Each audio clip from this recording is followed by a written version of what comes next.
Alright, ladies and gentlemen, I was gonna do my video talking about CCXP, the Supergirl stuff, Brainiac, casting, shortlist, the Lanterns teaser being shown again, and just get into all the news stories. And don't get me wrong, we will, but that will have to be in the next video, and that's just simply because we've had some pretty breaking news that Netflix has reportedly won the bidding war to purchase Warner Brothers for $82.7 billion.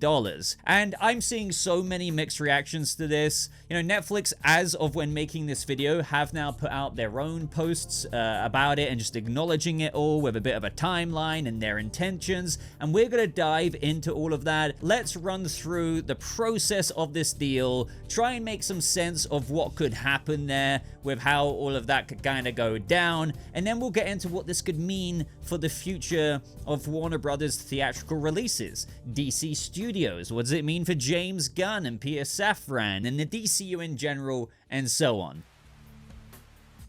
This does really mean several different things. First of all, a deal will not be made overnight, like the transaction completing. We're going to start here just because I'm seeing so many people already saying we're cooked, Lanterns and Supergirl will be on Netflix day one and things like that. And I'm not pretending to be the arbiter of all knowledge of how sales and acquisitions go over, but I do feel like that's coming from people who just freak out and start running around the town as if, you know, the place is on fire. But the regulatory review process for things like this takes so much longer than what people think. Now, yes, some people have pointed out that, you know, well, when just maybe acquiring Warner Brothers Studios and streaming, it could go quicker compared to, you know, Paramount wanting to buy the entirety of Warner Brothers. But the discourse surrounding Netflix acquiring these assets from Warner Brothers has kicked the hornet's nest of like way more scrutiny than they would really want to sign up for,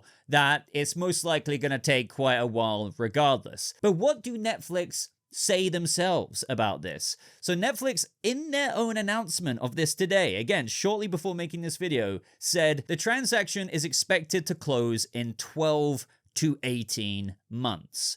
Okay, so that kind of adds up to me. And basically, any major change that some people are kind of fear-mongering about happening before then, in the next year, or let's just say it did take 18 months, or dare I say, maybe add some give to that just because of the scrutiny of all of this, they can't, like, nothing dramatic would happen before then, to whatever people are speculating about. So 12 to 18 months, I think that's a fair assessment from Netflix. 12 would be pretty quick, just, you know, when you have the whole antitrust part of this coming into consideration with just the seismic impact on Hollywood this could have, given a giant streamer taking over one of the big Hollywood studios.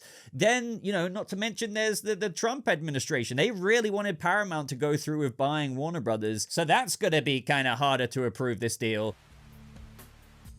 Let's talk about what's going to happen to Warner Brothers movies and theatrical releases. It's also being said, as this develops, that Netflix are going to keep David Zaslav on as the head of the new Warner Brothers Discovery Studios, and it will be kept operationally separate from Netflix to make and distribute movies and TV shows. So I am also seeing a range of opinions from how some are saying theatrical releases are just over, to also the other end of the spectrum, with others saying, or even just suggesting that, well, Netflix did say that they'd commit to releasing Warner Brothers films in theaters.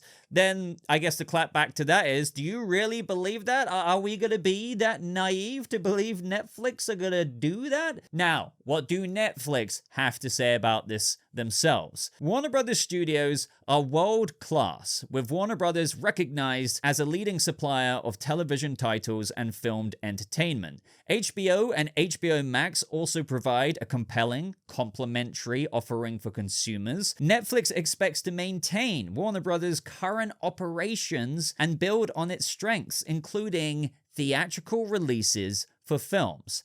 Now, okay, they've said that, but I know people will understandably come right back to that and say, well, we'll see about that, won't we? Or like, as I was kind of going over earlier, like, really, man, you know, look at their track record. They'll just release said movie for a couple of weeks maybe 3 weeks or something like that, and it'll be right on their streaming service, which again, I can't totally rule that out either, as that would be them committing to theatrical releases, as they've said, yet while also kind of yeeting it onto their platform so they can drive subscriptions. Now, actually, again, as filming this, more articles are coming out, and it does seem to be the way we've kind of been vibing here, with Ted Sarandos, the co-CEO, saying on a conference call with investors today, it's not like we have this opposition to movies into theaters. My pushback has been mostly in the fact of the long exclusive windows, which we don't really think are that consumer friendly. But when we talk about keeping HBO operating, largely as it is, that also includes their output movie deal with Warner Brothers, which includes a life cycle that starts in the movie theater, which we're going to support. I wouldn't look at this as a change in approach for Netflix movies or for Warner movies. I think over time, the windows will evolve to be much more consumer friendly, to be able to meet the audience where they are quicker. I'd say right now you should count on everything that is planned on going to the theater through Warner Brothers will continue to the theaters through Warner Brothers, and Netflix movies will take the same strides they have, which is some of them do have a short run in the theater beforehand, but our primary goal is to bring first-run movies to our members, because that's what they're looking for. Now, to toss this in the mix as well, we've had IMAX CEO Rich Gelfond say Warner Brothers has contracts that run through 2029 that guarantee a theatrical release. So no matter who owns Warner Brothers, those contracts have to be honored. So again, it's kind of like, okay, time will tell with the rollout of all of that. Granted, it could be a year and a half from now or so. My opinion on this is that I do think they'd still have, let's take DC Studios, for example, major movie releases of the diamond characters like the Batman, Superman, to, Ana Nogueira's upcoming Wonder Woman movie that they are fast-tracking theatrically, right? As they're saying here. However, the question remains, how long for? So, there is a part of me that thinks maybe they do actually try and keep it in theaters for possibly the 35-day period, like Warner Brothers did for Superman. That was in theaters for 35 days and then went to premium video on demand. I mean, it was still in theaters, but you get my point. They then made it available so you could watch it at home if you wanted to. So with Netflix here, maybe they could do a similar thing, 35 days theatrically, and then it's like, instead of us putting on premium video on demand, you can kind of pay a Netflix subscription and watch it on Netflix. And to be honest, that would make sense just given their own interests. So once more, a similar theatrical window, one would hope, but after that, you would have the option to watch it on Netflix. Now, what about HBO? As many people have also pointed out, that the idea of HBO being absorbed into Netflix is kind of incredibly strange, when you also have to acknowledge that HBO in of its own right is this recognizable thing. So to do away with that brand and the idea of that and just have the Netflix kind of to-dum thing, it is quite hard to imagine. So I have seen plenty of people talk about what they've now eventually kind of come out and say. So, when this first broke, people were wondering that they could kind of keep that going in a separate way, kind of like how Disney has done with Hulu and ESPN, maintaining that recognition, but obviously still owning it. Well, this is what Netflix had to say about this. So more choice and greater value for consumers. By adding the deep film and TV libraries and HBO Max programming, Netflix members will have even more high-quality titles from which to choose. This also allows Netflix to optimize its plans for consumers, enhancing viewing options and expanding access to content. So they're kind of talking about maybe adding in, I guess, like different plans for consumers, enhancing kind of viewer options or viewing options. Maybe they could do what's been done on other platforms, as we were kind of already going over. So maintaining the HBO brand while having it at the home of Netflix, maybe. But again, like when I think of this, it's just kind of hard to not think about how smooth or unsmooth this transaction will be, just given how, Netflix is basically the largest streamer. And then the idea of them absorbing HBO Max, which is also one of the largest, that's going to raise kind of quite the alarm alarm bells with the regulatory review side of things and all the scrutiny. So, it's just all of that is quite a bit to wrap your head around. As for DC, a lot of people watching this channel will be thinking, okay, Boba, what's going on with DC? What do you think about that? Well, I really do think that out of all these options, especially, Netflix will keep things as is. Like, to me, it feels like kind of, I don't want to go as far as saying absolutely, but I really do feel like, as they've said already in other ways, that they expect to keep Warner Brothers' current operations as it has been going. So when it comes to DC Studios, whether you're doubtful about the truth of like the theatrical release side of things to whatever else, I do feel fairly confident that they'd like James Gunn and Peter Safran, and they'll keep James Gunn and Peter Safran in charge of DC Studios, and would be content with the roadmap for the time being, obviously pending a review of how their roadmap has performed come sometime in the future, which I keep saying on the channel would be fair to see how DC Studios has been doing under their leadership sometime in 2028. By that time, you would have Superman, Lanterns, Supergirl, Clayface, Man of Tomorrow, The Batman Part 2, so on and so forth. So we've already talked about like the DC movies and like maybe how long they could stay in the theaters before going to Netflix, like Warner Brothers did with 35 days, then premium video on demand. But I'm also just interested in the shows, like the equivalent of Lanterns. Like, let's just say that the sale already went through right now. Would Netflix just drop all episodes at once? Well, I personally wouldn't like the idea of binge drops on DC series. I know we all feel differently about that. I'd like to believe I'm not just saying that as a YouTuber who likes the opportunity to break down a video every week, but even as a fan, I always, let's just say I never had a YouTube channel, I like engaging in the speculation, the theorizing week to week, rather than all of it dropping at once.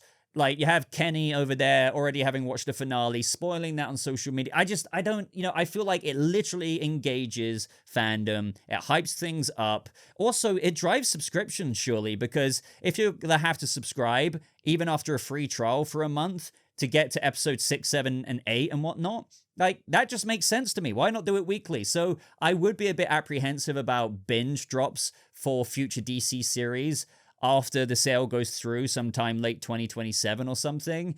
And also, I hope Gunn, if he has the ability to do so, granted that I think obviously it would be kind of above his head, but I think I would hope that he would fight for that, as I know he prefers the weekly release too, because he's also talked about the theorizing and speculation week to week.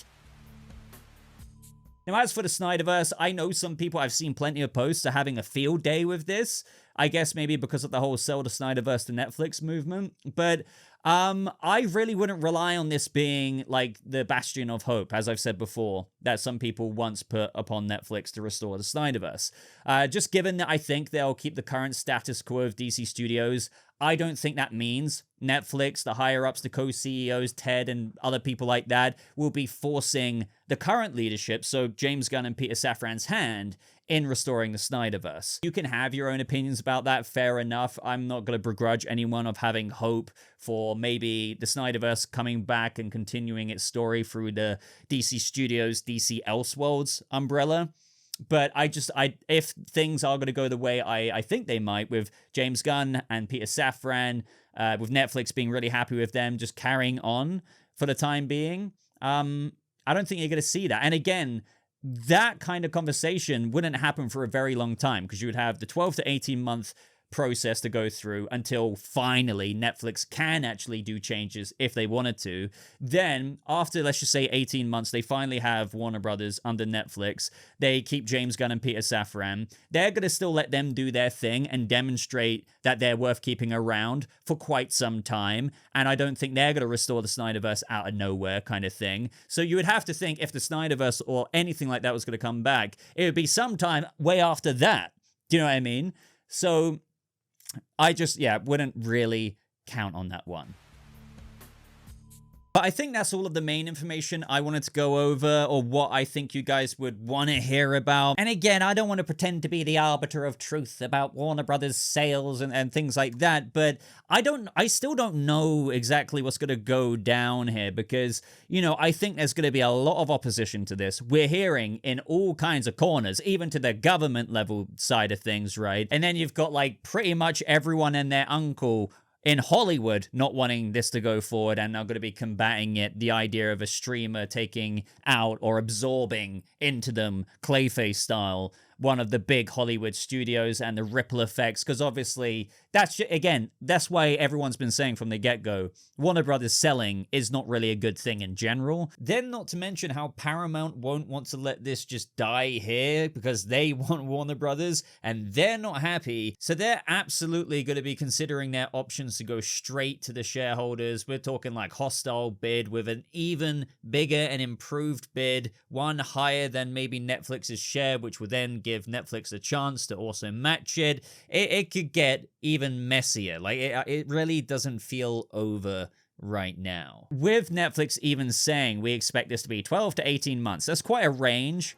I still think like this, even let's just say it didn't get like canceled or blocked, it could still take such a long time. Let me know your thoughts on it, and make sure you subscribe to the channel because we will be following this as it develops very, very, very closely. So, you know, make sure you don't miss out on any future updates. I'm now going straight into a DC News Roundup video, so you might see me in the next video after this wearing the exact same stuff. But I'm going to have to love you and leave you guys. Would appreciate a like on the video. Would appreciate you subscribing if you've come back here time and time again. I hope you guys have a lovely rest of your day, and I'll see you in the next video.